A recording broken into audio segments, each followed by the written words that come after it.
Thanks for joining us on Breaking the News. I'm Kent Erdahl in for Jana. We begin with travel headaches growing nationwide tonight, now a week into this latest government shutdown. Right now, the FAA reporting delays because of staffing, averaging over half an hour at Dallas-Fort Worth and Chicago O'Hare and more than 2 hours in Nashville. It comes as numbers have already been under the microscope, but officials stressing that while short staffing can cause disruptions, it won't affect safety. Heidi Wigdahl joins us with a closer look and the situation right now at MSP. Hi, Heidi. We reached out to the Metropolitan Airports Commission, and a spokesperson there says at MSP Airport, they're not aware of any major operational impacts as of yet. However, this comes just before MEA weekend, with the busiest travel days for MSP being next Wednesday and Thursday. Nearly a week into the government shutdown, the impact is rising at airports. Air traffic controllers are currently working without a paycheck.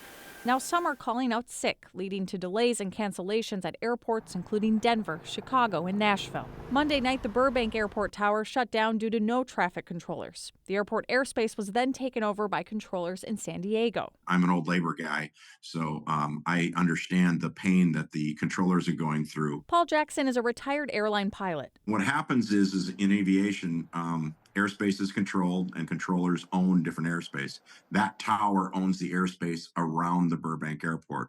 Well, that airspace then reverts out to another radar controller. And what happens is aircraft are only allowed into that airspace pretty much one at a time. So the safety isn't really lowered.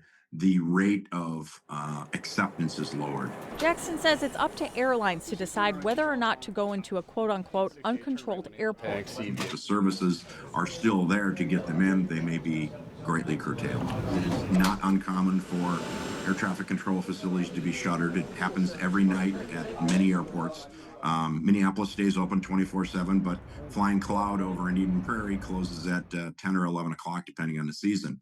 And it reverts back to an uncontrolled airport, and the airspace is then owned by the approach controllers. From a safety perspective, I wouldn't be as concerned. Our priorities are safety, and so if we have additional sick calls, we will reduce the flow consistent with a rate that's safe for the American people. The last government shutdown in 2019 went on for 35 days, and air traffic controllers played a key role in President Trump ending it.